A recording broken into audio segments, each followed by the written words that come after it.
Hello, friends. How's it going? It's Matt, and you listen to the Looking Sideways Action Sports podcast. It's the show where I try and uncover the most fascinating stories in action sports and other related endeavours. Thanks for listening to this episode. Hope you enjoy it. I'm recording this intro on the hottest day of the year, or possibly in history, given the way everybody in dear old Blighty is reacting to it. To talk plainly, it's really hot. And when this weather finally breaks, that Shawshank Redemption meme is going to do some serious business. Certainly not the weather for sitting on Zoom and recording an interview in a boiling hot shed, which is what I did today. But then when you hear the conversation I had with Tim Baker, my guest on today's show, you're going to understand why I was so keen to dodge the beach and do this instead. Now, Tim is a writer, surfer and journalist. He's edited Tracks and ASL, which in itself is quite a double whammy. He's written some much loved books about rabbit, Oki and Fanning, amongst others. But 5 years ago, he was diagnosed with cancer, and he spent the intervening years finding a way of dealing with his condition, both physically and mentally, and exploring it through various writing. Now, I know who Tim is. His reputation as one of the great surf writing stylists is rightly legendary, but I was unaware of this latest chapter until listener Jamie Curry tipped me off, pointing me in the direction of Tim's essay in the latest issue of the Surfer's Journal, with the words along the lines of, "This is as good a piece on mortality as you're ever going to find." And he was right. I then read more of Tim's work on the topic and decided to act upon Jamie's suggestion that he might be a brilliant guest for the show. Because as will become clear from our conversation, Tim has been dealing with the biggest theme of all, which is our own impending mortality, the great hidden experience of all our lives. Because it's the thing we've all got in common and the thing we all ignore. It's the thing that Clint was getting at in that famous line in Unforgiven. We've all got it coming, kid. Usually we put off the inevitable reckoning until we're forced to face it under the worst possible circumstances, loss, grief, or sickness, which is the experience Tim has been living through. And yet, as I discovered, Tim's dealt with this, his own particular experience on this score, with clarity, compassion, and a completely admirable generosity of spirit that shines through in his writing and during our conversation. I found our conversation to be a very profound and moving one, which I enjoyed very much, and I hope you can take something similar from it. I'll be back at the end with more of the usual, but in the meantime, here's me and Tim Baker, the middle way. Enjoy.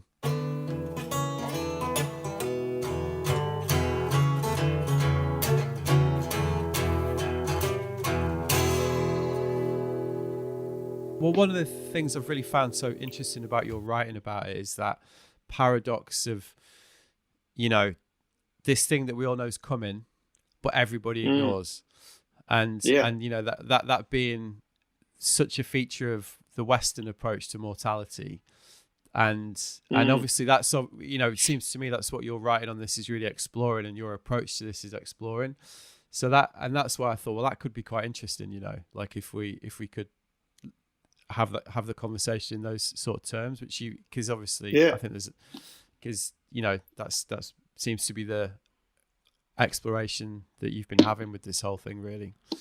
Definitely. But before we go there, how you doing? Yeah, no, really good. Had a little surf out Currumbinally this afternoon. Beautiful winter's day here. Nice. We don't have much in the way of restrictions here in Queensland. We haven't had any community transmission for I think 70 days. So wow, pretty fortunate. Yeah. And it seems to be quite. I'm not too familiar with the sort of state and federal setup over there, but it does seem to be that certain states have handled it much more effectively than others. Is that the case?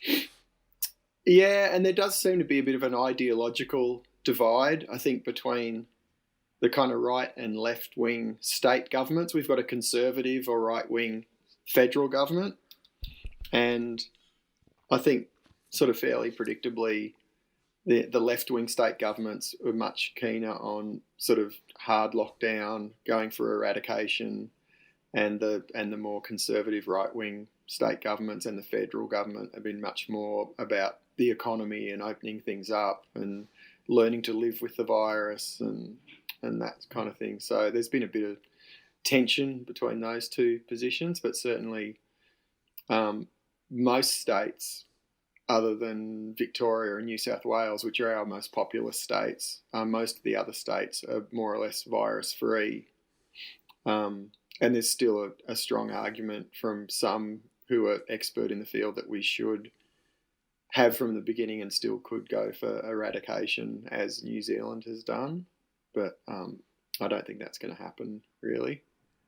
Right. But yeah, strange times, like everywhere, you know. Yeah, I saw a brilliant thing online, which was like, one axis was like how much of a twat the leader is, and then the other axis was number of deaths. You know, like Trump, Bolsonaro, and so on. You know, with Jacinda Ardern at the bottom, effectively. I mean, it's like you say, it's an ideological battleground. There's actually a really fascinating article, I don't know if you've read it, on Rolling Stone at the minute, which is called The Unraveling of America. Have you read that? Yeah, I have. Yeah, and it's pretty makes pretty chilling reading. What did you think of that? Oh, look, I think without having spent a lot of time in America, well, in my life and in recent times in particular, it does seem to ring true just from what I've read kind of online, and, you know, the people I follow on Twitter in America, the journalists and writers who I follow, and it just sounds like a disaster. And, you know, for the first time in our lifetimes, I can imagine civil war in that country. It's, you know, things that were once unthinkable now seem thinkable. Yeah, you know, it really reminds me of the end of the Soviet Union, you know, like in that sort of failed state territory that happened very rapidly, didn't it? Well, obviously not there, you know, in that country, state.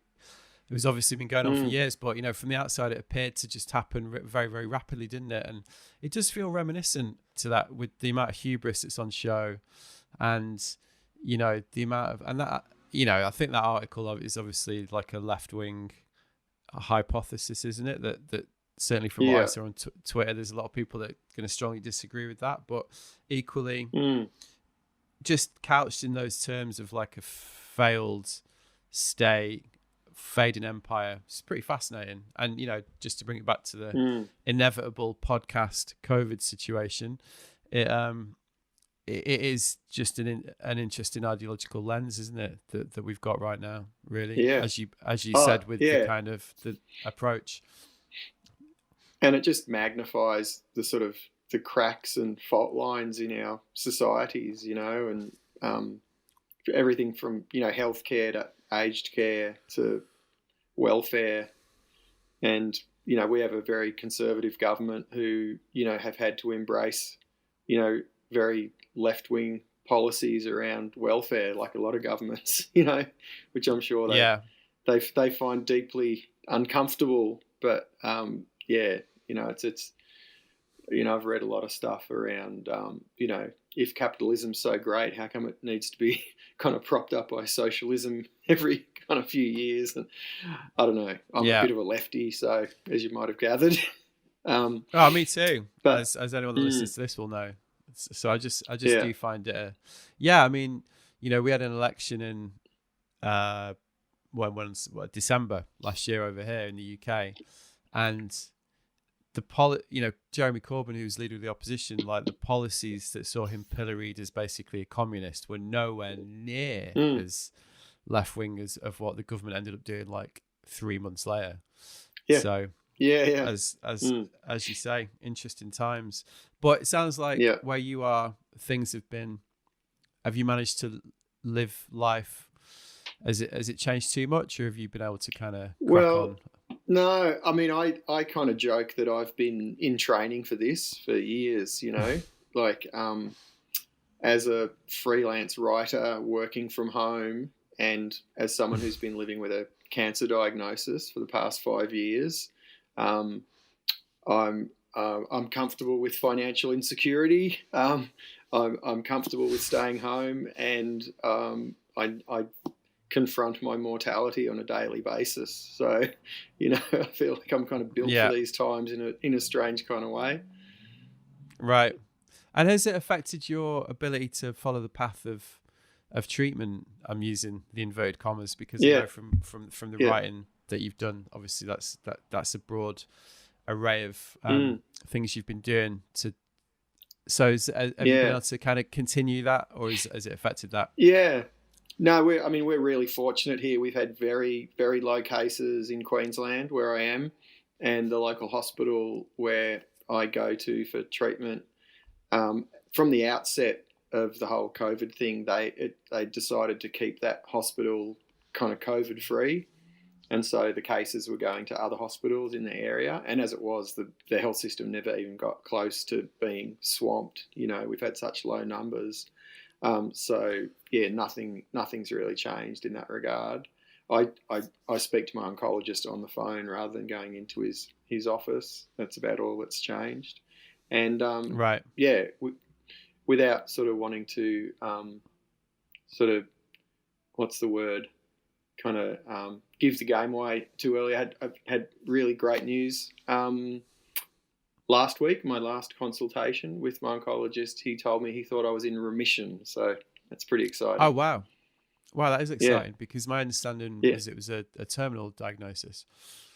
Yeah, well, that's a word I wouldn't have used that the Surface Journal editors did, and understandably because I guess there's nuances around some of those terms that unless you have lived with the diagnosis, you might not be sort of particularly familiar with. I've got stage 4 advanced. I'm going to hold my hands up and say I totally lifted that from the Surface Journal story.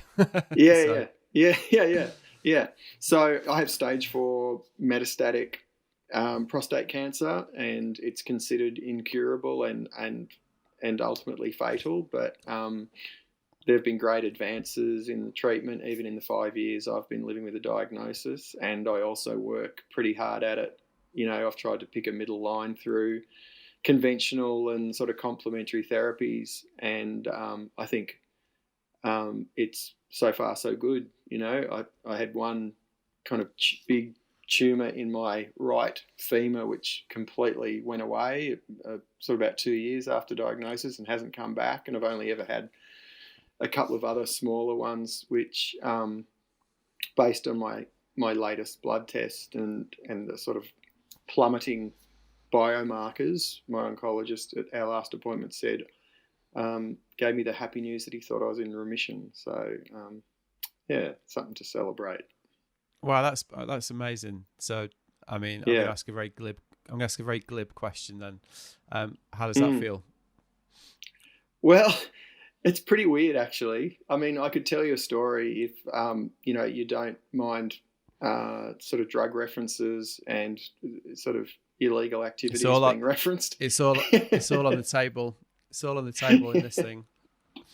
So it was pretty funny because that's been my goal for 5 years. I meditate daily. I do an annual 10-day Vipassana meditation retreat. I've juiced a truckload of carrots over the past 5 years and follow a pretty, with varying degrees of diligence, a sort of broadly plant-based diet and take a variety of herbs and supplements, as well as my conventional therapies that my oncologist recommends. I just kind of do it all, really, including my own homemade cannabis oil. So I was going out to visit a friend of mine in this sort of lush inland rainforest area of northern New South Wales to get some herb to make my cannabis oil.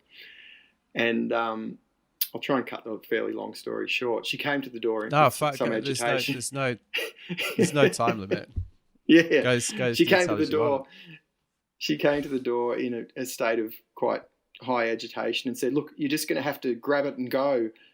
And I said, "Why?" And she said, "The police are raiding my neighbour. I think he's got a meth lab down there."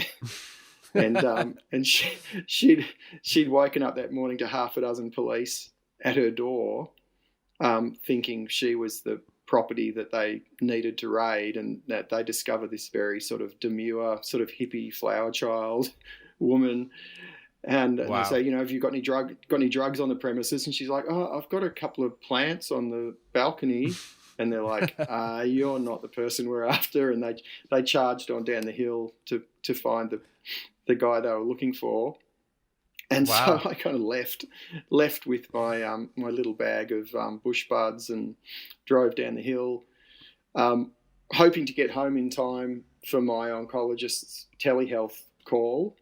And I was if anyone's familiar with the northern New South Wales, there's lots of sugarcane fields, by a meandering river, and I'm doing this lovely country drive, and he called. So I pulled over to the side of the road and had this oncologist's call on the side of the road in the midst of these cane fields. And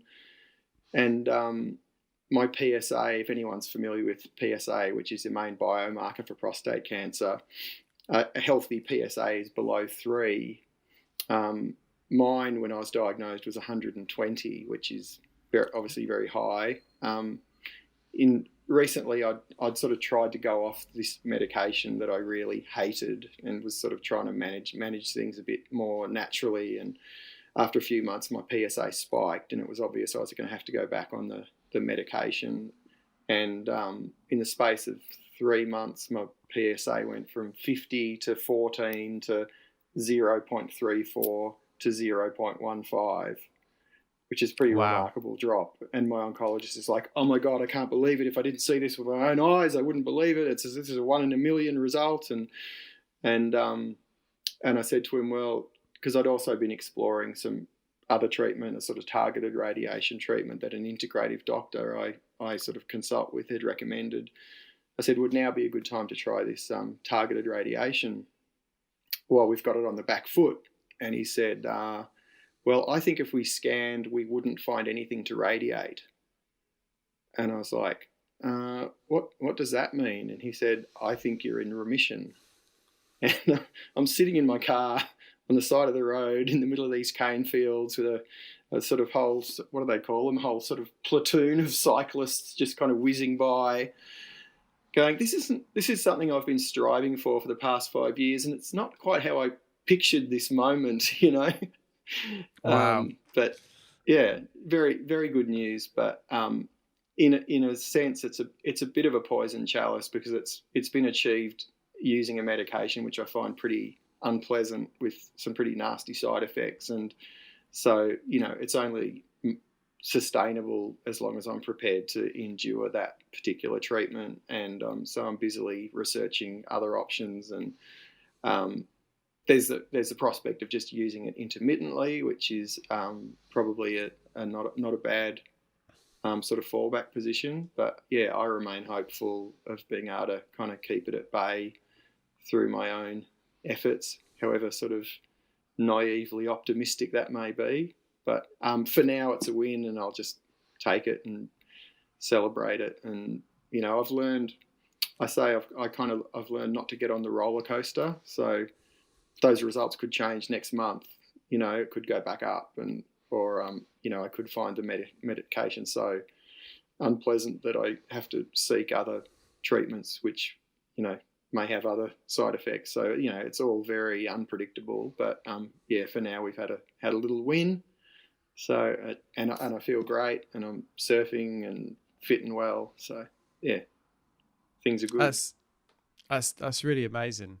So you used a phrase earlier that I'd like to explore a little bit. You said the middle ground, and you alluded to the fact that you've your approach has been a combination of, let's say, conventional medicine. I'm assuming, like you mentioned, radiation, like chemotherapy, but then you've also mentioned diet, meditation. So I'd really like to get into that. But before I do, so this treatment, would you mind explaining a little bit about that? You said this poison chalice, like this treatment that has had these incredible results, but has obviously come with some kind of collateral damage, let's say. So is that something you could explain a little bit? Yeah, sure. So the sort of frontline treatment for prostate cancer is called hormone therapy. So prostate cancer feeds on testosterone. So hormone therapy suppresses or blocks your natural testosterone with some fairly unpleasant side effects. So it can affect muscle tone, bone density, moods, a whole range of things. So, you know, your testosterone obviously as men, you know, provides a bit of fire and spark to get stuff done. And the absence of it can make you feel pretty lethargic and fatigued. And this particular drug, it affects different men differently, but I do seem to have a pretty poor tolerance for it. And so that's why I've worked particularly hard to sort of have breaks from it. So over the 5 years, I've probably had two 6-month breaks and one kind of 18-month break from it, and I've only just recently gone back on it. So yeah, I guess that's why I say, you know, it's a win and a cause for celebration, but it's been at the cost of, I describe it as like kind of going back to an abusive relationship. You know, that you discover you can't cope without your abuser, and you have to kind of return to them, which sounds pretty, you know, pretty dire and pretty dark, and it isn't kind of quite that bad. I'm sort of learning to manage it, and as I say, I remain hopeful and determined to use it intermittently and to continue to have breaks from it. But it's kind of like playing chicken with your cancer. Like how long do you let that PSA, that biomarker, rise, or before you sort of go back to it? But now I think I've got a pretty good sense from sort of trial and error what the sort of parameters are, and so with the help of my oncologist, I think I can arrive at a regime that allows for sort of reasonable quality of life while, yeah, keeping the big C at bay. Yeah, I mean, it seemed a best friend of mine suffered from cancer, and I was around quite a lot when he was being treated, and it just seemed, and this is something that you really convey well in your writing about the experience, the sense of a trade-off essentially that's required with medicine to you can, well, and it leads into the wider mortality question, doesn't it? You know, like you can try and save your health, but at what cost? And there's a line in your Surface Journal piece where you kind of say, that seems to be the way with modern medicine. You know, like you can be treated for one thing, but then that might lead to another set of issues that then need treating. And as somebody that's in the position you've been in, it's presumably, and this is the question, I guess, like it's about finding where that line is, like what you're prepared to trade off for that.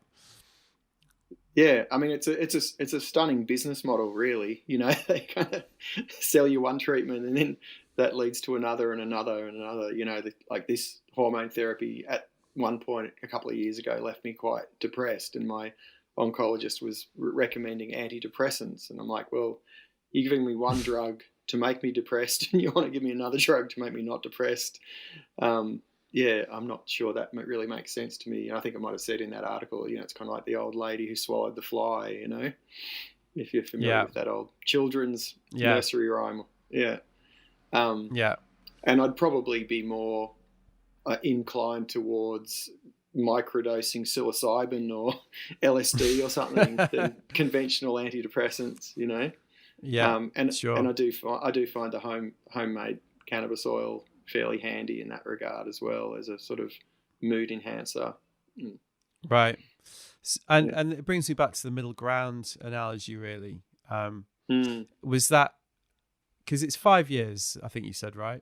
And so that is that I hate to use the word journey because it's such a cliche. But, you know, like no, it kind of fits in this context. Yeah, like, it does. Yeah. Is that been what you've been discovering, you know, like with this this suite of approaches that's been effective for you mentally and physically? Is that what this has been about medically, like that, you know, discovering what that balance and combination is going to be for you? Yeah, definitely. And I think, I mean, I've done a lot of things that have helped me along the way. I mean, my wife's an acupuncturist, so she's pretty tuned into that world of complementary medicine. And right from the start, we kind of assembled a team. So I saw a nutritionist and an exercise physiologist, and I see a psychologist, and a naturopath, and as well as my oncologist, and it can all get a bit overwhelming, and you can really disappear down some, rabbit holes trying to research alternative therapies. And at some point, I realized I had to try and really kind of simplify things.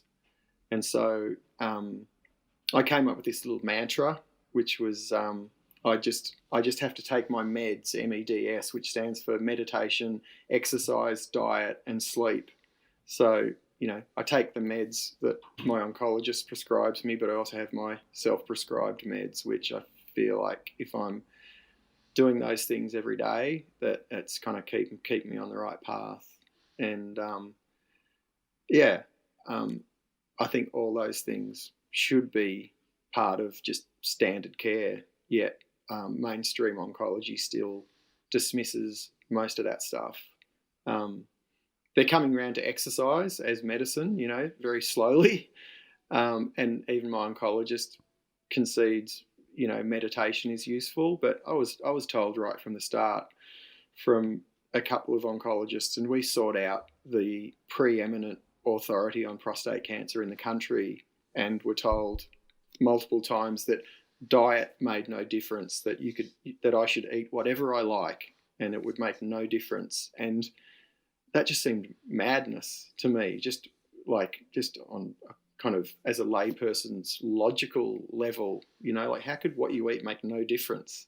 And it turns out there's tons of research to support a plant-based diet, and that, the average medical degree, I think, contains, one lecture on nutrition. So you don't go to your oncologist for nutritional advice is the takeaway, I think.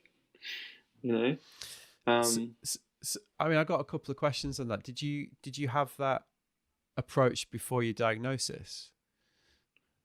Not especially. I mean, I thought I was sort of moderately healthy.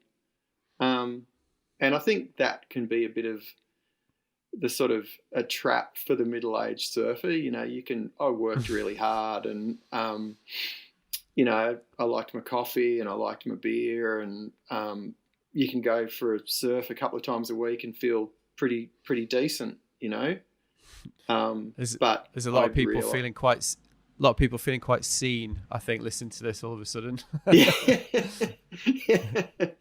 Yeah. But I was probably 10 kilos overweight, and leading apart from surfing, leading a pretty sedentary lifestyle, spending a lot of time sat at a computer, stressing out about deadlines, which is a term I've really developed a distaste for, Yeah, right. And in lots of ways, I mean, the diagnosis has completely redesigned my life like nothing else could have, and a lot of it for the better. I'm not quite at the point where I'm ready to proclaim that it's been a blessing. If I could wish it away, I would. And even though I'm in remission, there's no guarantees that it won't return, and in fact that the oncologists would say they would expect it to return at some point. But I don't feel bound by oncologists' predictions, and yeah, I'm not sure what I was trying to say then, but yeah, I thought I was reasonably healthy, but in hindsight, yeah, I wasn't really. But you didn't have, because the things you've described are something that people use for mental health benefits as well, like having those rituals, like those, the way I think you said, if you can do those, I can certainly recognize that personally, like having those things that you do to try and maintain physical and mental well-being, essentially, like eating healthily, not drinking enough, doing a bit of yoga, but obviously that is like in day-to-day life, it's just like a feast and famine scenario, isn't it? You might go through phases of that where you're on top of that, and then you might drink too much beer, and I think everyone can recognize that. So I guess what I'm getting at is when you arrived at this approach for you after the diagnosis, was it because a huge part of this is obviously mentally coping, and like the physical thing is one thing, but the mental effects of that diagnosis and how it changes your life and how it changes you. I mean, I'm asking the question, your perception of self must be equally as difficult as the physical reality of it. So did that approach help with that side of it as well? To find definitely the balance that you needed? Yeah, and I mean, I still struggle with it from time to time, but I'm a whole lot better off than I was. And meditation has really been the key to that. I'd been a sort of casual meditator in the past. You know, I'd done one 10-day Vipassana meditation retreat about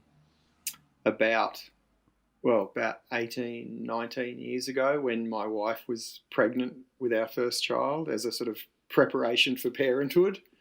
And for anyone who's not familiar with Vipassana, it's a pretty intense sort of 10-day silent meditation retreat, sitting for 10 hours a day. And one of the first thoughts I had when I was diagnosed was, okay, I've got to get back into my meditation. And so I've done 3 more Vipassana retreats since then, and I sit for anywhere between an hour and 2 hours a day. And yeah, that's been such a blessing. I don't know how anyone copes with a diagnosis like this without some sort of practice like that, because just being able to drop into a place of stillness and peace where you're just not doing head miles on, oh God, what's going to happen if, and, you know, projecting into the future and, you know, having, you know, regrets about the past. I think if you didn't have that sort of sanctuary to drop into, I'm not sure how you would cope, really. So that's what that gave you. That gave you I don't meditate, so it's not something I particularly know a lot about. I mean, I've got friends that meditate that extol the virtues and benefits as you've just done, but it sounded like it almost enabled you to separate yourself from the experience. Would that be a good description? Yeah. And look, it's a very difficult thing to describe. It is just learning to still the mind, you know. So we all have, you know, what they say in Buddhism is the kind of the monkey mind that, you know, jumps from one thing to another. And, you know, typically we spend a lot of time sort of mulling over the past and, you know, things we messed up and got wrong, and projecting into the future and having, you know, worries and anxieties about the future and kind of miss being in the present moment. And so meditation is just the practice of being really present in the now and sort of stilling the intellectual mind, that monkey mind that jumps from place to place. And with practice, I think that it's, you know, you can get good at doing it sitting on a cushion, but the challenge is to being able to take it into your everyday life, and that's something I still kind of struggle with. I can have my allocated meditation time and get to a very calm and peaceful place, but out in the world it's a bit harder to practice sometimes. Sure. But at its most profound, I think it's kind of dissolving the individual ego. And so you no longer feel like, you know, your individual self with your own problems and pains that you've somehow been singled out for by a cruel and uncaring universe, and that you're just part of a greater whole, and, you know, you're just a bunch of atoms vibrating harmoniously with the universe or something. Yeah, well, you know, it brings me back to the thing I mentioned just as we started recording, you know, like facing your own mortality. I mean, that's what this is about, isn't it? And you know, you've used the Buddhist concepts in your writing about this, that essentially life is a preparation for death. You know, totally. As I mentioned at the beginning of our chat, I think that's something everybody, well, in the West, we don't face it. You know, it's the one thing we've all got in common, and the one thing we never talk about. And one of the lines that you used is, a cancer diagnosis is a wake-up call to do the homework. But the question is, like, why can't we do it before?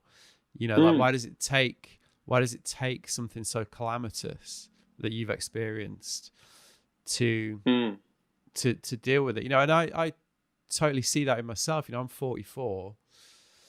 You know, if I'm being honest, I almost have a bit of an underlying sense of foreboding, really, about what lies ahead. Because I'm 44. Yeah.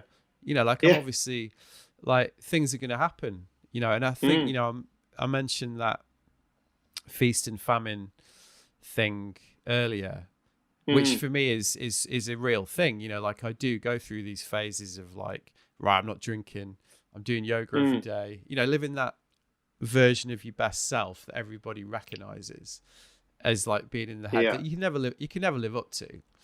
And I kind of begin to think that really that's a manifestation in my case of my unwillingness to confront the reality of what you've experienced. And that's what I found fascinating about your writing about this, the exploration of that relationship with mortality. Yeah, well, that's been a really pivotal kind of turning point in my approach to my diagnosis, because there was a point at which I realized, you know, if my only goal here is survival, then I'm constantly on tenterhooks. You know, I'm agonizing over every blood test result and every scan, and, you know, whether they be good or bad. And a lot of those things are sort of beyond my control. And what I can do is make my peace with my mortality, because, you know, one thing that's guaranteed is that ultimately I will die, as we all will.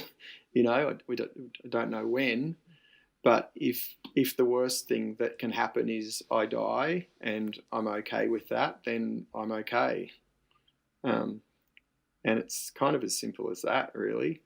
The point at which I kind of get tripped up with that philosophy is just in relation to my kids, you know? Yeah. And I mean, that's what I was going to say. You're a father, aren't you? You know, so that's impossibly difficult thing to reconcile, I imagine. Yeah. And so it makes me determined to hang around for as long as possible. And it's a great motivator to work really hard at my health. But yeah, ultimately, you know, I won't be here forever. And I've had friends who've gone in the blink of an eye without any warning. You know, a great mate who had a heart attack at 45 in front of his two sons. I had another friend who was Christmas shopping, walking down the main street of Burleigh Heads, and a shop awning fell on him and killed him. So, you know, I mean, we're, you know, thousands of people meeting untimely ends every day. So I do meditate on death. I kind of try and imagine it and sort of drop into it. And when I meditate, it just kind of feels like, well, if the physical body sort of drops away, what's left? And there's just a sort of subtle awareness, which is in a meditative state quite blissful, and spending time dwelling with that takes a lot of the fear away, I guess.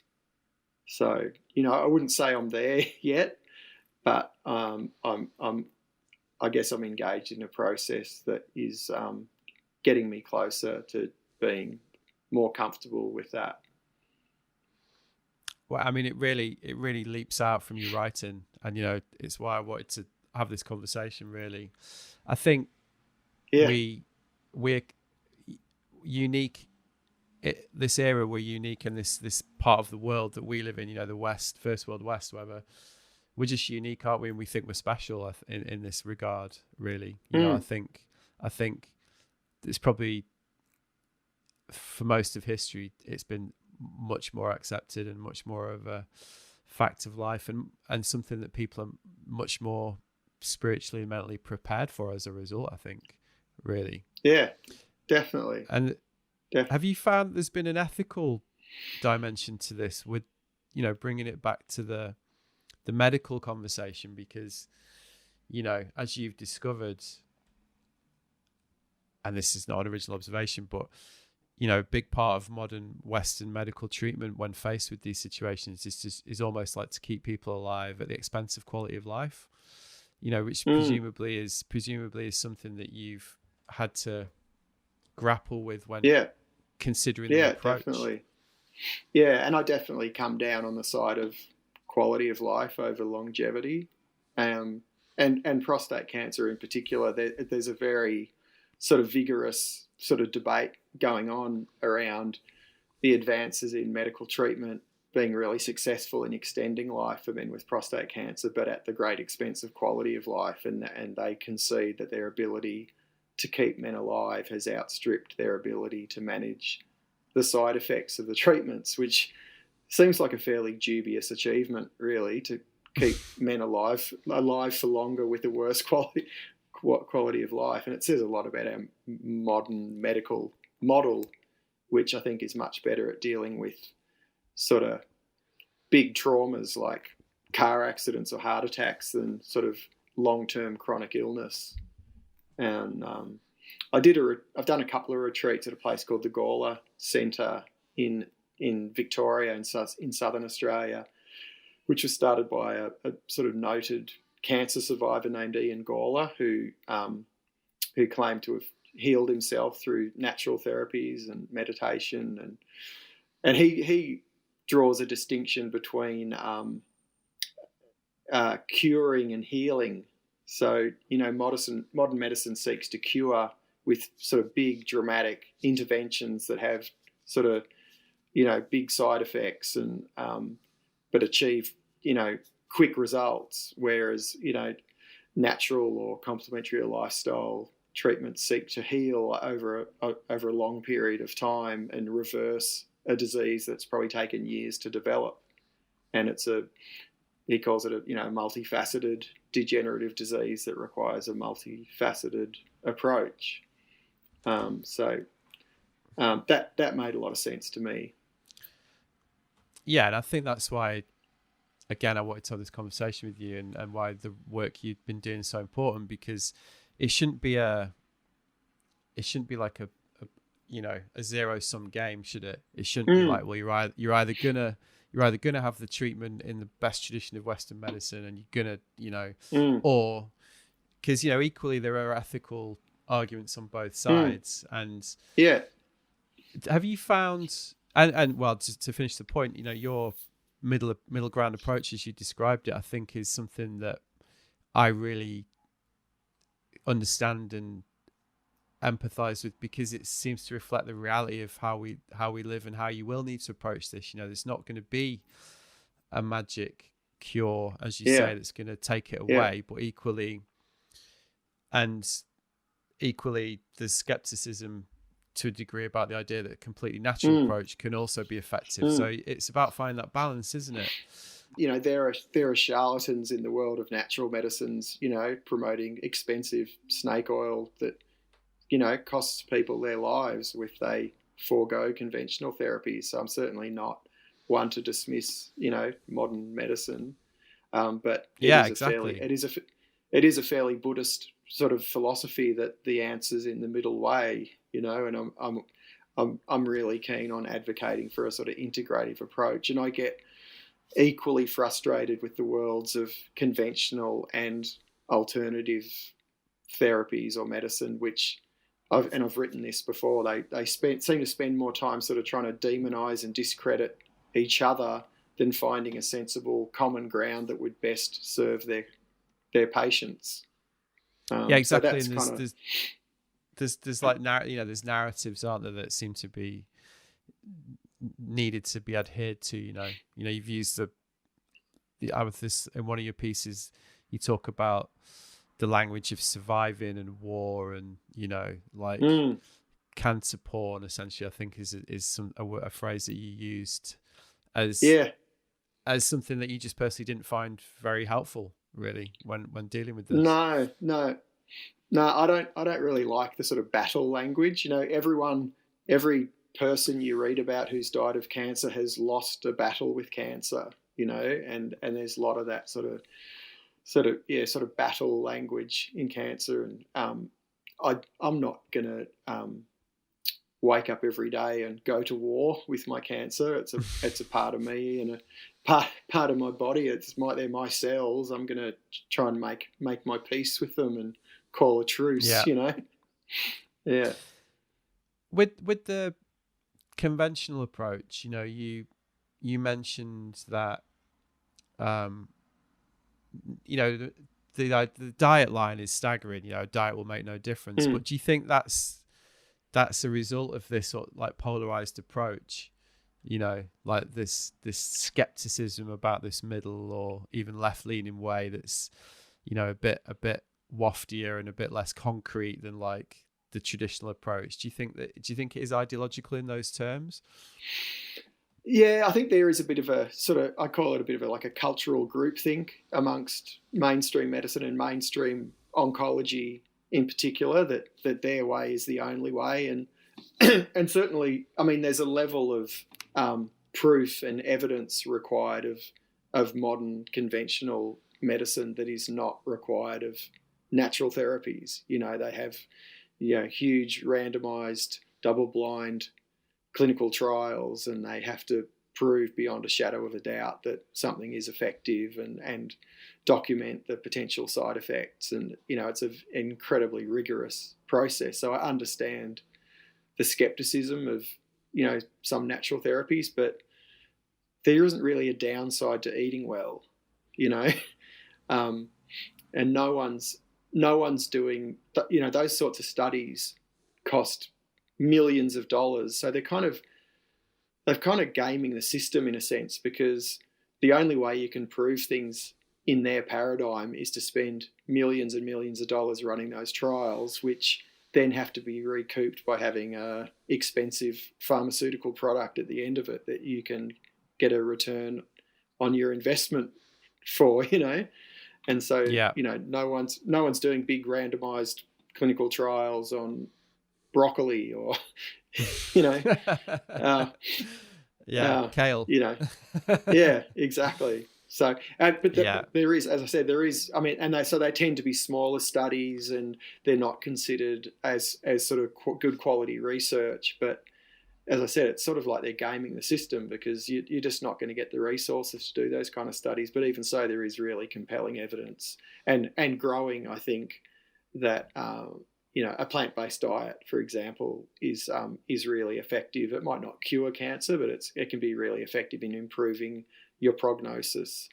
And things like exercise. You know, my naturopath alerted me to the benefits of high intensity interval training 3 years before any oncologist mentioned it to me. And now I've participated in studies at universities using what they call HIIT, you know, high intensity interval training as a cancer treatment.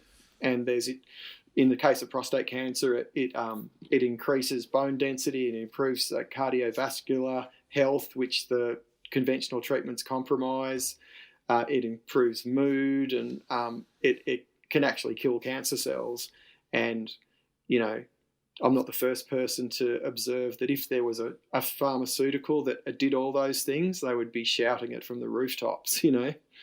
So it does get kind of frustrating. Yeah, well, those in a different context, should I say, those benefits are just accepted as completely conventional wisdom, aren't they? You know, the fact that if you do more interval training, like something like there's a hormone that's released that makes your bones denser is just totally accepted, isn't it? You know, and happily, happily surfing fits that model of high intensity interval training quite nicely, you know. Well, that brought me very nicely to the next question, which was, you know, where's surfing played a part in this role? Because that was one of the great parts about the Surfer's Journal story. You know, that bit about you paddling out when it was a great day and getting a sympathy wave, but like the effect that had on you, and I love that. So has that been something that's been, I'm imagining, given your background and how important Yeah. surfing's been to you your whole life. That's been critical, right? Oh, it's been really key. I actually celebrated my 5 year cancerversary, I called it, recently. 5 years to the day since my diagnosis with a surf just down the coast with a couple of mates and a pod of dolphins, and felt as fit and well as I'd ever felt in my life. And when you're, as any surfer knows, when you're flying down the line on a beautiful wave, nothing really gets in the way of that moment, and so I've had, and I think those moments are just so much more precious, for me now than ever before. And surfing with my son and watching him ride a wave, and just literally still being able to surf, like it's not about performance or how many waves I get or even finding the best quality waves on a given day. It's just being in the water, and it's all fairly cliche stuff, but the clouds and the play of light and a bird in flight, and the smile on a kid's face when he gets a good wave, all that stuff. It's real. It's the good stuff, and it enriches my life immeasurably. Well, again, it's difficult or it's easy to forget that when you're caught up in the bullshit of surfing at certain points in your life, isn't it? That, yeah. I mean, like I say, another thing, particularly, the experiences you've had with your son are things you've written really movingly about, and which sound like they've really, really helped. Let's just put it that way. Helped you cope with this and helped you try and. What we're talking about is just acceptance and try to see this for what it is in the face of the most difficult, challenging circumstances, which again, bring it back to that mortality theme is what everybody's going to face. And it just sounds like all of these things have been part of the way you've chosen to try and cope with it, which is really inspiring, to be honest. Yeah. It's really positive approach. Yeah.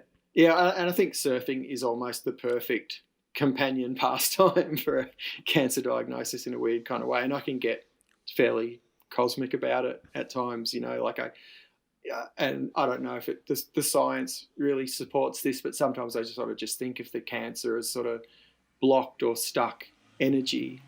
And so, when you're riding a wave and you're feeling the energy of the ocean kind of through the surfboard, through your feet, through your body, and your body responding, and that energy originates in kind of solar flares from the sun warming the surface of the ocean and weather patterns. And, you can get as kind of macro about that as you like, that energy then sort of transfers through your body and dictates the way you ride a wave.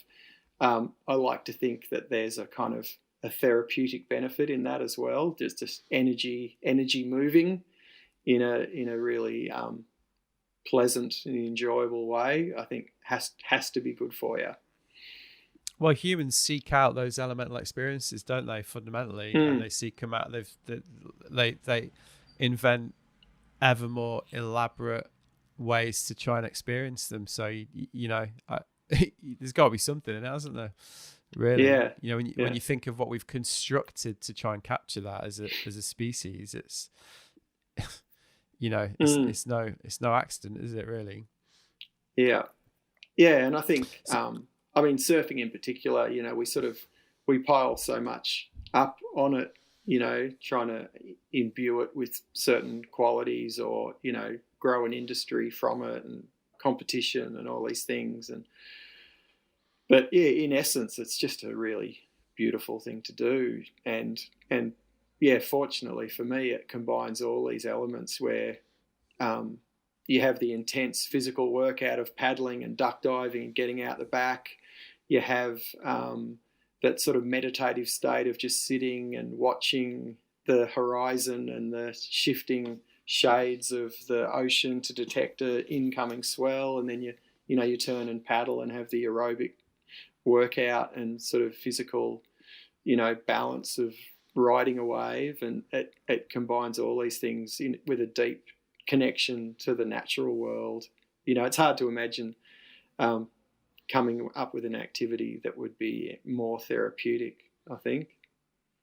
Yeah, definitely. Yeah. And I think everybody, again, listening is going to, whatever level as well, just can empathize with that, because that's what it gives you, doesn't it, personally? Yeah.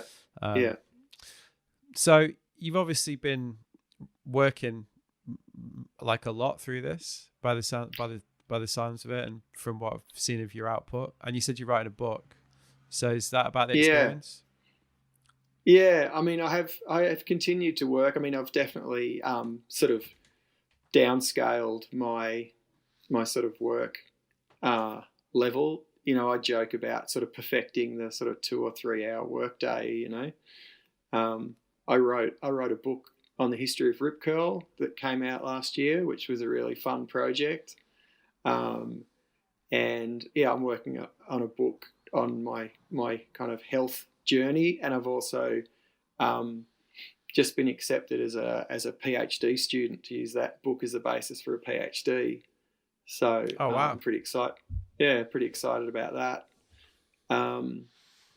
And I mean, I've had periods where I've just, at different points, where I've just kind of stopped work and just focused on my health and, you know, exercise and diet. And it's pretty time consuming trying to do all those things kind of to the letter. But I do find after a few months, I just kind of feel better if I'm kind of doing something, and writing is something that feels pretty elemental to kind of who I am. And if I'm not doing it, I feel a bit sort of disoriented with my place in the world, I think. Whether that's a good thing or not, I'm not entirely sure. But, you know, I think I'm lucky to have that, you know, that I can do work that I find really meaningful, and I've been able to continue to, you know, earn an income. And even in these crazy pandemic times, my working life has been sort of as good as it's ever been, really. So I'm feeling quite supported by some kind of benevolent force somewhere, you know? Yeah, right. Yeah. So so as in, because you've been doing it so long, it's part of your identity almost, or the actual act of expression. Yeah, I mean, it's I guess it's multi-layered. I love the process. I love writing, and then, you know, I still get a kick out of having something appear in print, particularly print. I guess I'm a bit old school like that, and so that Surface Journal article in particular, I've had sort of random strangers contact me and reach out, and men who are dealing with a cancer diagnosis themselves, or people expressing that they, you know, got something out of it. It's really, I've really learned to just, I'm really happy to open myself up to whatever goodwill might exist out there for me, and, you know, take that on. I'm not. Yeah, it's part of the reason I'm not shy about talking about it, and hopefully it helps people, you know, by writing about it. You know, hopefully other people, you know, I know people who live with a cancer diagnosis and don't like to talk about it and don't want to be seen as a cancer patient, that people will look at them differently, and I understand that, and everyone's choice and approach to that is completely valid. But yeah, for me, it just works to, I guess, as a writer, you tap into the most profound experiences you have, and they don't get much more profound. So it just makes sense to write about it. You've always worked in surf writing, because you used to edit Surf Magazine, you over there, and, you know, obviously I know you, but, you know, you've got a load of really well known books that people will know, like the Rabbit book, and you've done one with Mick, haven't you? And so is that the background? Like you came up through that scene, essentially?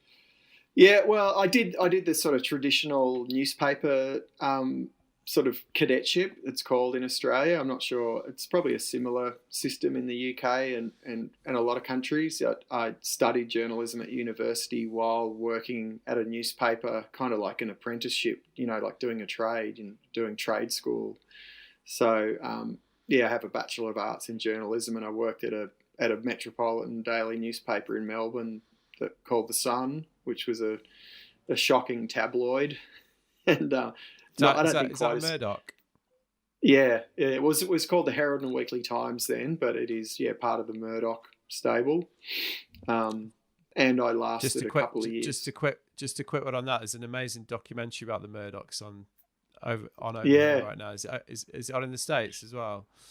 Sorry, in Australia even. Yeah, I haven't seen it, but I've heard that our national broadcaster, the ABC, has purchased the rights to it. So hopefully we'll be seeing it soon because, I think he's the greatest. Well, I don't like to use the word in these terms, but he is a cancer on democracy, I think. Well, strong words. Yeah, well, he's done more to corrupt the democratic process in the UK and the US and Australia than any person in history, I think. And that documentary certainly makes that case. Yeah. So sorry, I interrupted you. So you were working for that paper in Melbourne. Yeah. And I was really destined for the life of an Australian rules football writer. I was working in the sports department. I loved my football. I played football for many years at a fairly sort of, right. Just at a local level, but loved my footy and was going to be a football writer. But I'd always surfed, and then Tracks advertised for an assistant editor, and I thought, gee, that sounds like fun. And I'd kind of realised the newspaper world was pretty unhealthy, and I didn't want to spend too long in it. It was a really great education, and I learned a lot. And having to think on your feet and file off the top, and just that buzz and energy of a daily newspaper was really exciting. And I think it gave me a lot of really good skills and grounding, but I knew I didn't want to stay there too long. And so this Tracks job came up, and I applied for it with zero expectation. I was a kid from the eastern suburbs of Melbourne, and the guys who worked for Tracks, in my mind, were sort of surf stars as much as the pro surfers were. I'd grown up reading Tracks. When was this? So I started working at Tracks in 1986 at the age of 21. Yeah. Right. So I'd grown up reading Tracks when Phil Jarrett was the editor, and then, Nick Carroll was a real literary hero of mine. And that's why I asked the question, because they're big shoes to fill, aren't they?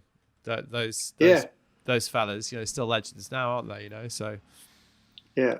And to be honest, I think I suffered a lot of sort of imposter syndrome initially. Like I said, I was this kid from the eastern suburbs of Melbourne who hadn't even lived near the beach. You always had to travel to surf, and fortunately for me, they had a sort of mainstream publisher who'd bought the magazine, and he had a fairly disdainful view of surfers, and he had decreed that they had to hire a proper journalist who surfed a bit rather than a proper surfer who wrote a bit.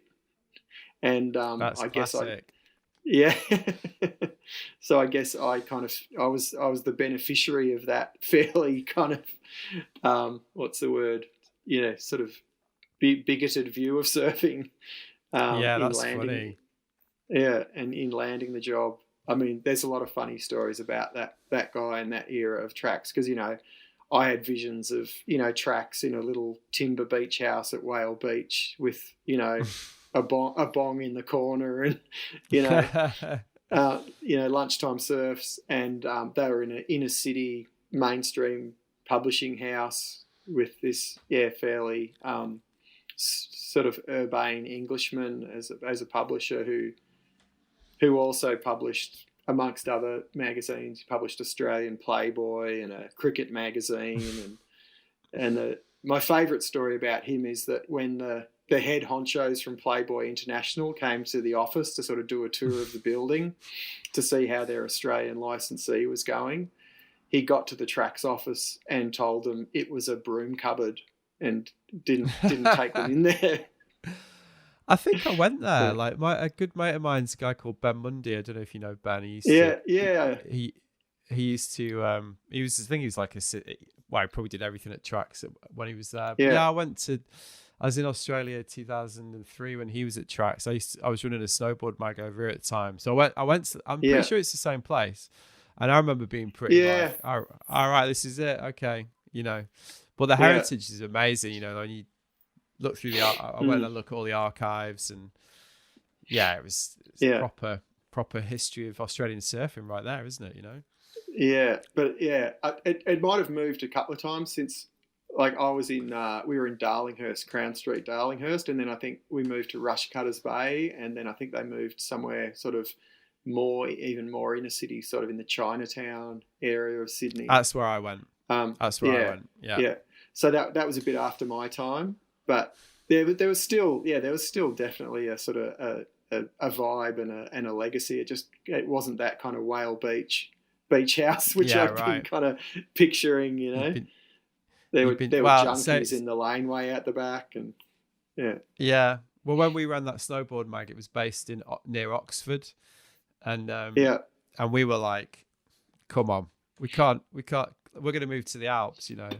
And our publisher was not that impressed. Although he did let us do it, to be fair to him. Yeah, but he was a bit like, what? You can't, you know, should be in Oxford. We're like, can't run a snowboarding magazine from Oxford. It's not how it works. No. So and then you got into you know, like I said, you've written a lot of books, and you've written one about like the history of Australian surfing, right, as well. Yeah. I mean, just to quickly sort of fill in some gaps, I moved to the Gold Coast and edited Surfing Life magazine for about 5 years, and then I left Surfing Life. Did the double whammy. Yeah. And then I left Surfing Life ostensibly to write Rabbit Bartholomew's biography, Busted Down the Door. And then just sort of kind of managed to sort of create a sort of fairly tenuous freelance existence after that. And I've written a bunch of books. Australia's Century of Surf is a history of Australian surfing that it marked the centenary of the Duke Kahanamoku coming to Australia. Did a book with Mick Fanning called Surf Your Life. Wrote Ocky's biography, Ocky. And I wrote a book called Safari, which was about our family's sort of round Australia road trip in 2011, which was the best thing I've ever done in my life. Pulled the kids out of school and spent 8 months driving around the country surfing, which was incredible. So wow, that sounds brilliant. Well, you did the whole coast. You went around the whole. 27,000 kilometres over about 8 months, towing a caravan and half a dozen surfboards on the roof, and it was awesome. Amazing. Best thing ever. Yeah. Nice. So it's been good to me. Yeah. So and have you got the book that you're working on now? Is that going to be published? Have you got a publisher for that? And is that going to? Yeah. I've signed a publishing deal with my. My publisher is Penguin Random House. I've been dealing with the same woman. My publisher has been the same for all my books, although she's moved publishers. So my first couple of books were with HarperCollins, and then she moved to Random House, and then they merged with Penguin, so they're now Penguin Random House. But so I've got a great relationship with her, a woman named Alison Urquhart, and so I've literally done all my books with the same person as a publisher, but just a couple of different publishing companies. And I wrote a book called High Surf, which is probably just about my favourite of my own books, really, which is just, I guess, tries to, articulate a kind of philosophy of surfing, really, which sounds a bit kind of highfalutin, but it was really just sort of telling the human stories of some of the greatest characters I'd met through my surfing and writing life, and the lessons they'd learned from surfing in the ocean. and a few of my own anecdotes and observations kind of thrown in. So yeah, I feel really blessed. I've had an amazing working life. It's been incredible. When I think of the kid in landlocked suburban Melbourne who just wanted to try and get to the beach however he could, by whatever desperate means he could, if you told him that he would one day make a living writing about surfing and write books about people like Rabbit and Occy and Mick, he would have been completely gobsmacked, you know. So yeah, Well, it's pretty. Can't ask for more than that, can you? You know, I mean, that's amazing. Yeah, and have you got a date for the new one? Got a publication date, or is it still early days? Well, yeah, no, it's a fair way off. I want to give myself plenty of time. It's slated for 2022. So yeah, I'll be working on it over the next sort of 18 months and submitting a manuscript in early 2022. And then, you know, the publishing industry have certain release dates they sort of peg for certain books, and so this is pegged as a bit of a Father's Day release, which is sort of September in Australia, 2022. It sounds a long way off, you know. Who knows what state the world. Yeah. It still sounds like the future, doesn't it? 2022. It's like, yeah, you know, it's like can't be 2 years away. It's too, you know, no, it's too futuristic. Yeah, it gives me the opportunity to really spend a lot of time on it, and doing the PhD will allow me to, I guess, take a more sort of scholarly academic approach to it and make it more than sort of personal memoir. That's what I was going to say. It sounds like you're going to be pretty busy. It's quite a couple of like mammoth projects you've got on the go. Yeah, and I guess I want to make something good come out of this situation, and I'm really passionate about advocating for that sort of integrative approach to cancer care generally. So I guess I want to produce something that can't easily have holes picked in it, you know, that I can write personally from my own experiences, but then I definitely want to take a very, I guess, academic approach to tapping into the best available research so that it can't be easily dismissed, and that, yeah, things like meditation and diet and exercise and I guess even some of the more esoteric things, you know, around just your mental attitude can be fully recognised and integrated with conventional therapies. And I think that's when we'll see some real breakthroughs in you know, the survival rates and the quality of life for people living with cancer. Well, that's one of the questions I was going to ask you. When you were going through this exploration yourself, was there anything that covered this ground, or did you tend to find it was the sort of polarized views that took precedence? I found a few really good books. Actually, one of the first people who was a great help to me was Maurice Cole, the surfboard shaper, who had been dealing with a slightly different but similar diagnosis. And he tipped me into a book called Anti-Cancer, written by a doctor who had diagnosed his own brain tumour. It's kind of a long story, but and his name always escapes me. It's a really unusual hyphenated name, but that was the best sort of middle path I'd seen sort of articulated by someone who was really well qualified. And, you know, it was the first time I didn't feel annoyed that someone was just sort of on one or other side of that kind of cultural divide. He was, you know, giving equal weight to conventional and complementary therapies, and that, you know, basically making the case that you'd be foolish not to be availing yourself of the best of both worlds. So that was probably the most influential book I read. And then this guy, Ian Gawler, who opened this cancer centre in Melbourne 35 years ago and started the first sort of cancer support group in Australia before that, has a book called You Can Conquer Cancer, which was also pretty influential to my thinking. And then there's a fantastic book called Radical Remissions, a woman named Kelly Turner, as a PhD project, studied all these cases where people had achieved radical remissions that modern medicine couldn't explain, and identified the 10 most common traits of these cases. Because Right, incredibly, okay. yeah, and because incredibly modern oncology don't study those cases. They just dismiss them as statistical anomalies because they can't explain them.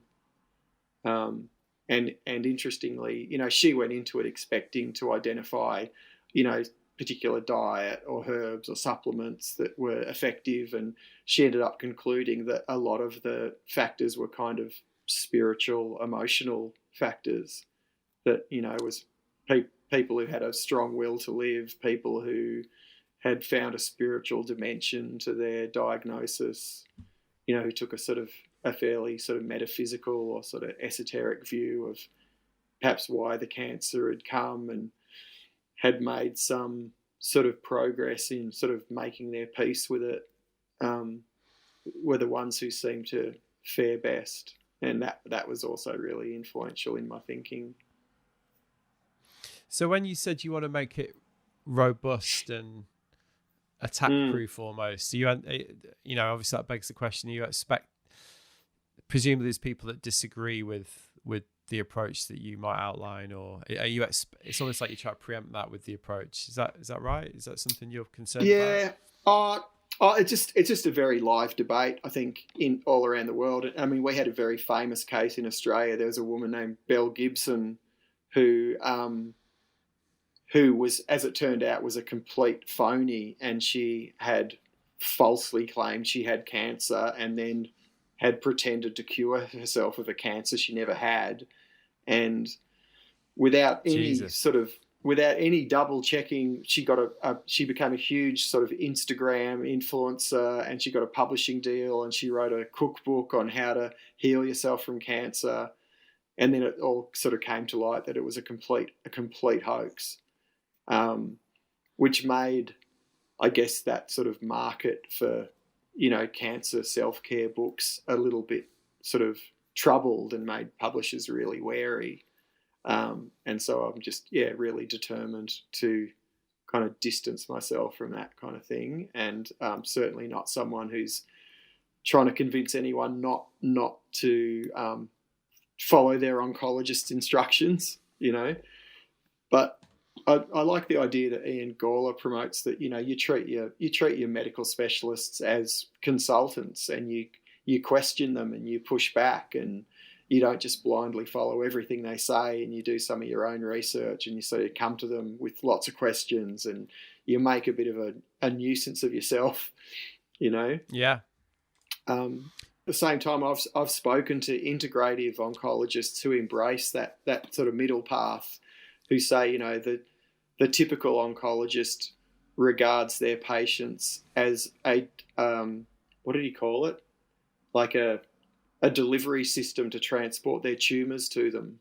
So they treat their tumours and not the person, which I thought. Well, that's what I was going to say. Like the broad church approach, the broad church statistical approach. Even like when you outline that radical remissions book, and you said, well, they don't really count them because there's such statistical outliers. That's the kind of result, isn't it? Like that it doesn't leave a lot of room for nuance, I guess, which is something that you've obviously been searching for to help you understand it. Yeah, and I'm not a conspiracy theorist. I don't think the whole medical profession are engaged in a conspiracy to suppress effective cancer treatments at the behest of big pharma. But I do think modern medicine is too influenced by pharmaceutical companies, and I do think there's a cultural groupthink that is sort of too dismissive of natural or complementary therapies and their useful role in supporting conventional therapies and mitigating side effects and improving prognosis. And I don't think there are any silver bullets in those natural therapies. Anything that claims to be 10,000 times more effective than chemotherapy, I think is probably bullshit. And a lot of the alternative treatments with high price tags immediately, set off my kind of bullshit alarm. So I try and keep things pretty simple and evidence based, and just kind of common sense too, I guess. Yeah, well, as you say, there's so many examples these days, aren't there, of just waywardness, and like people are able to promote fairly dubious things quite readily. So yeah, it sounds like a great combination of the robustness of where you come from as a writer and a journalist, and also the experience that you've had, So really, really well placed to kind of explore this, because it's obviously your story, but there's as we've been saying all along, there's an ethical dimension to this, isn't there, as well, that is very relevant right now.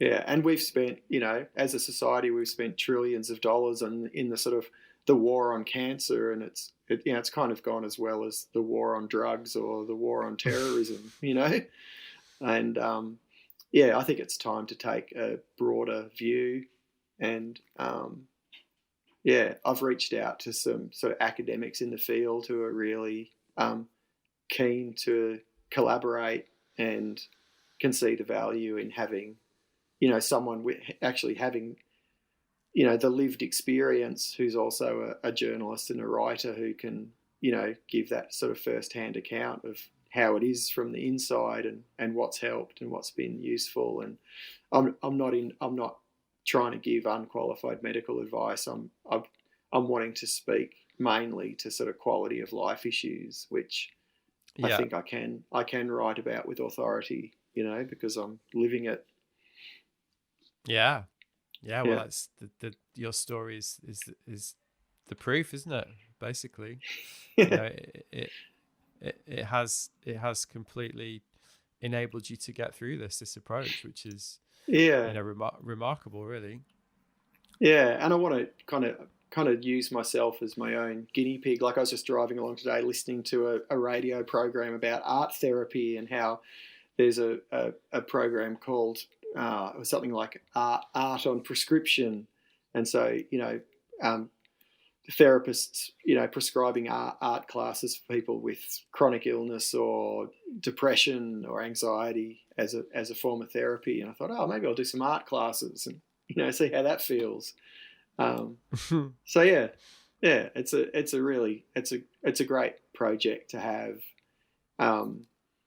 in a way that I guess can benefit me in really tangible ways as well, and hopefully help other people. So pretty stoked. Yeah. Well, Tim, thanks so much for your time today.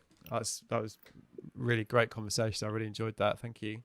No, me too, Matt. And thanks for your questions, and really, really happy to have the chat. So there you go. That was me and Tim Baker, and I hope you enjoyed it. I mean, that's one of those episodes where I am lucky to be able to do what I do. I don't know Tim. We never met. He just completely trusted me with that. That was a very special conversation, and I'm very, very grateful. I'm going to use the phrase again, for his generosity of spirit and for being so patient with some of my questions, because, I did ask a few dumb ones. I realised the meditation question was straying into the territory of idiocy. Please explain meditation. But, I had a hunch Tim would relate it to his own treatment, and it would be insightful, which I felt it was. I also left my tactless even, clanger in there at the beginning, where I described his diagnosis as terminal, because I just think it's okay to make mistakes and learn things on the fly, which is what was going on there. And I want to acknowledge that I did interrupt him a few times. We did that one over Skype, and basically it was a completely shocking line with a bad delay. I just had to do it to keep the conversation moving at times. Sorry, everyone. And, if you've had one of those slightly delayed conversations, I think you'll know what I'm getting at there. Anyway, if you want to find out more about Tim and his work, please check out his website, bytimbaker.com, and also consider signing up to his Patreon page, where you'll find his new and old surf writing, and also a lot of stuff that might be helpful to anyone living with cancer or other chronic illness, and also for their loved ones as well, because Tim has written extensively and very subtly on this subject. If you're interested in any of the other issues we spoke about, such as the ethics of palliative care or our own shifting relationship with mortality, I highly recommend the book Being Mortal by Atul Gawande, which I do think I've mentioned on the podcast before, which certainly helped me reach a new understanding and a new way of thinking about life and death. As I explained to Tim, doesn't mean I've got anywhere near cracking it, but it certainly put things into a new perspective, which I thought was really welcome. And that is a nice segue to bring me to this week's housekeeping corner. Yep, those other lightweights have fucked off, so it's just us, the diehards, left. So what's the segue?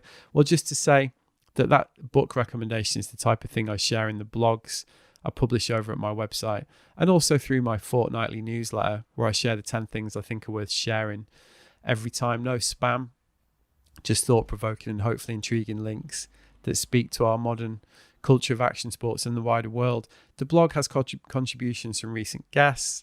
There's a lot of stuff to get stuck into, from Matt Warshaw's 5 Surfers Worth Reevaluating to Eastky Britain's 5 Ways to Protect the Ocean. You can find all this, sign up for the newsletter, the archive and the show notes over at www.wearelookingsideways.com. So what else is going on? Well, I've been asked to go on a fair few podcasts myself recently, which has been an interesting experience. After my appearance on the Active Minds and Stokely podcast, I was just a guest on the 1% for the Planet podcast with James Joyner, which was a really fun chat. Should be out next week. Thank you for getting me on the show, James. Still getting used to being on the other side of the mic, to be honest.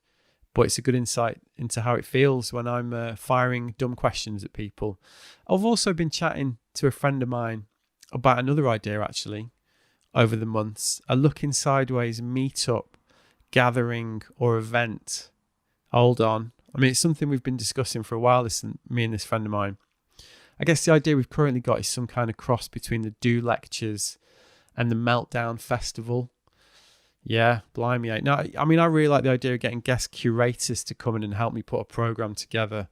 Talks, art shows, exhibitions, live interviews, live podcasts, live music, nice food, surfing, snowboarding, skateboarding. You know, find a nice location, choose a curator, work to put together a program of events. People can come and stay and take part. We might even stream the whole thing online. Pretty amazing idea, right? Obviously, couldn't have picked a worse time in human history to think about launching an event. This will be a 2021 or 2022 thing, global pandemic notwithstanding. But yeah, it'd be awesome to hear any feedback on this one. And if you're thinking festival, come on, mate, you've not even managed to sort your book out yet. You've been chatting about that for months. What can I say? Softly, softly kill the monkey, as my wife likes to say.